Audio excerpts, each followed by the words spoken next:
नमस्कार। सम रूपले रहिरहनुबाट परमात्मा रूपले रहिरहनु सकिने।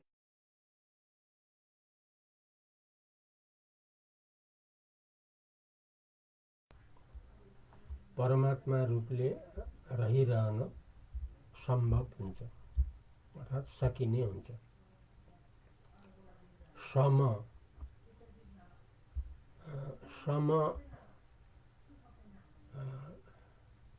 एकनासले रहने। सम भनेको एकनासले रहने। यो समलाई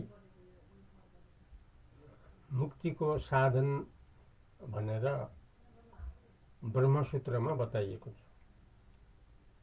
सम रूपी साधनलाई सम अगाडि मोटो स पछाडि म सम, यस्तो सम अर्थात् सधैँ एकनास रहिरहने। कहिले कस्तो कहिले कस्तो होइन, सधैँ एकनासले रहिरहने, जसलाई सम शब्दबाट सम्बोधन गर्न सकिने हुन्छ। जस्तो दृष्टान्तमा अग्नि, आगो। आगोको स्वभाव सधैँ एक रूपले रहेको हुन्छ, एकनासले रहेको हुन्छ, कहिले कस्तो होइन। 50 वर्ष पहिलेको आगो पनि उस्तै, अहिलेको आगोको स्वभाव पनि उस्तै। फेरि 50 वर्षपछि हामी हेऱ्यौँ भने आगोको स्वभाव उस्तै पाउँछौँ, त्यसमा फरक पाउँदैन। पहिला पनि, अहिले पनि, पछि पनि। यस्तो जो एकनासले रहिरहने जो स्वभाव हो, यसलाई सम शब्दले सम्बोधन गरेको हुन्छ। यस प्रकारको जो सम हो, यो समलाई, यस प्रकारको जो सम हो, यस्तो समलाई ब्रह्म सूत्रमा, जसलाई प्रथम शङ्कराचार्यले टीका बनाउनु भयो, जसको नाम शारीरिक भाष्य भनेर दिनुभयो। यो ब्रह्मसूत्र त विश्वगुरु वेदव्यास रचित हो। यद्यपि यो ब्रह्म भन्ने विषय त अनादि हो, अनन्त हो, अद्वितीय हो, अखण्ड हो। तर यसलाई, ब्रह्मलाई ज्यादै महत्त्वपूर्ण भएको हुनाले यसको छुट्टै ग्रन्थ आकारमा ब्रह्मसूत्र भनेर करिब 5000 वर्ष अगाडि विश्वगुरु वेदव्यासले, महर्षि वेदव्यासले यस्तो बनाउनु जो भयो, त्यसैको टीका भाष्य, शारीरिक भाष्य नामले प्रथम शङ्कराचार्यले 1300 वर्ष अगाडि बनाउनु भयो, जो अत्यन्त महत्त्वपूर्ण शास्त्र हो, न्यायशास्त्र हो, वैदिक न्यायशास्त्र। वैदिक श्रुति, स्मृति, न्याय, यो तीनटा जो छ, न्याय प्रस्थानको प्रतिनिधित्व गरेको छ यो ब्रह्मसूत्रले, अर्थात् शारीरिक भाष्यले। त्यसैले यसको जो अर्थ छ त्यो अकाट्य छ, काट्न नसकिने र सबैको लागि अत्यन्त हितकर र सबैको लागि अति मान्य छ, ज्यादै तर्कयुक्त, प्रमाणयुक्त छ। यस्तो जो शारीरिक भाष्य, जसलाई शङ्कराचार्यको साक्षात् शिष्य पद्मपादाचार्यले यसलाई 4 भागमा बाँड्नु हो, चतुसूत्री रूपमा प्रथम अध्याय, द्वितीय अध्याय, तृतीय अध्याय, चतुर्थ अध्याय शारीरिक भाष्यलाई 4 भागमा यसरी बाँड्नुभयो। र अरू जो शिष्यहरू हुनुहुन्छ, प्रकाण्ड विद्वान शिष्यहरू जो हुनुहुन्छ र फेरि टीका जो बनाउनु भयो, उहाँहरूले पनि यी 4 भाग अनुसारै व्याख्या गर्नु। जस्तो सुरेश्वराचार्यले अनि वाचस्पति मिश्रले, अब जो पद्मपादाचार्यको साक्षात् शिष्य प्रकाशात्मा यति जो हो, जसले यो पद्मपादाचार्यको जो शारीरिक भाष्य हो, जसलाई पञ्चपादिका स्वयं पद्मपादाचार्यले नाम दिनुभयो, त्यसैको विशेष व्याख्या पद्मपादाचार्यको साक्षात् शिष्य प्रकाशात्मा यतिले पनि त्यसको विशेष टीका बनाउनु भयो, त्यसलाई विवरण नाम दिनुभयो। उहाँले पनि यी 4 अध्यायपूर्वक वर्णन गर्नुभयो। यसै गरी सर्वज्ञात्म मुनिले पनि यी 4 अध्यायको रूपमै वर्णन गर्नुभयो। त्यसमध्ये तेस्रोमा साधन बताइएको छ। के को साधन भने परमात्मा हुने साधन, अर्थात् ब्रह्म हुने साधन। त्यहाँ ग्रन्थहरूमा भाषा छ ब्रह्मको, तर परमात्मा र ब्रह्म वास्तविक अर्थ एउटै हो। जो यथार्थ भगवान हो, यथार्थ जो परमात्मा हो, सोही अर्थ को नै हो यो ब्रह्म भन्ने शब्द। त्यसैले ब्रह्म भनौँ या परमात्मा भनौँ, वास्तवमा एउटै हो, या पशुपतिनाथ भनौँ, वास्तवमा एउटै हो। यसमा त्यो तृतीय अध्यायमा त्यसलाई साधन अध्याय भनेर भनिएको छ। त्यसमा समलाई ब्रह्म प्राप्त गर्ने उपाय अर्थात् साधन भनेर बताइएको छ यो ब्रह्मसूत्रमा अर्थात् शारीरिक भाष्यमा।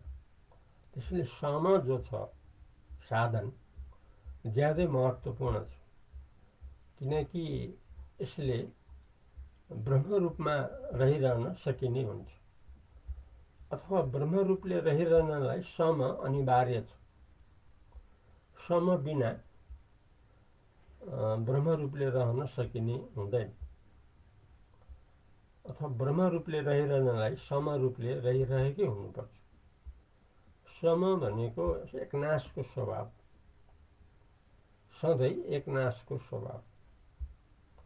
जति दुःख आइपरे पनि समान स्वभाव,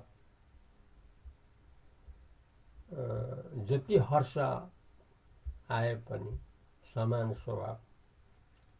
जस्तो दृष्टान्तमा समुद्र कस्तो हुन्छ भने बर्खामा चारैतिरबाट नदीहरू जति आए पनि, जति पानी ओइरे पनि, आकाशबाट जति वर्षे पनि त्यो समुद्रको सतह एउटै हुन्छ। समुद्रको सतह एकनाश हुन्छ, त्यो घट्दा पनि घट्दैन, बढ्दा पनि बढ्दैन। चाहे जतिसुकै नदी नालाहरू त्यसमा सम्मिलित हुन आउन्, अथवा आकाशमा जतिसुकै वर्षा होस्, त्यस्तो स्वभाव हुन्छ समुद्र। त्यसैले समुद्रको किनारमा ठुल्ठुला सहरहरू, पक्की घरहरू बनेको हामीले देख्नमा पनि पाउँछौँ। किनभने अब त्यो बर्खामा आएर पानी बढेर डुबाउने भए त त्यस्तो कसैले बनाउँदैन नि त। एकनाशको स्थिति। अब त्यो समुद्रमा अब त्यो हावाहुरी, पानी, छाल, तुफान त्यो अर्कै भिन्दै कुरा हो। हावाको जोडले त्यो यताउता आउने, त्यो अर्कै कुरा हो। तर त्यो आफ्नो जो सतह हो, लेभल जो हो, त्यो एकनास रहन्छ। जतिसुकै पानी आए पनि नआए पनि। त्यस्तै स्वभाव कस्तो हुनुपर्छ भन्दा समुद्र जस्तै, अर्थात् सधैँ एकनास। मर्ने बेला आए पनि स्वभाव उस्तै, केही विचलित छैन, केही दुःखको अनुभव छैन।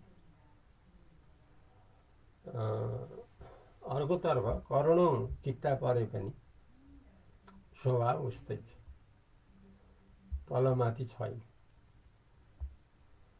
हुनाले यस्तो स्वभाव चाहिन्छ ब्रह्म हुनको लागि। किनभने ब्रह्म कस्तो हो भन्दाखेरि त्यो सधैँ सधैँ एकनासले रहिरहने वस्तु हो। ब्रह्ममा संसार भए पनि अभाव भए पनि ब्रह्मलाई केही फरक पर्दैन, सधैँ एकनास। जस्तो समुद्रमा पानी बाहिरबाट, माथिबाट, आकाशबाट, जहाँसुकैबाट, जतिसुकै आओस् या नआओस्, त्यसलाई केही फरक पर्दैन, एकनास। त्यस्तै गरी ब्रह्म जो स्वरूप हो, ब्रह्म स्वरूपमा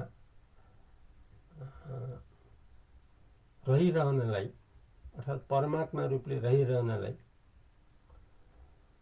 समको स्वभाव हुनैपर्छ। अर्थात् समको स्वभाव दृढ भयो भने ब्रह्म रूपले रहन सकिने हुन्छ। अब ब्रह्म रूपले अथवा परमात्मा रूपले किन रहिरहने, किन यस्तो आवश्यक छ भन्ने सम्बन्धमा संसारका हामी सबैको वास्तव स्वरूप केवल ब्रह्म हो, केवल परमात्मा हो। यथार्थ हामी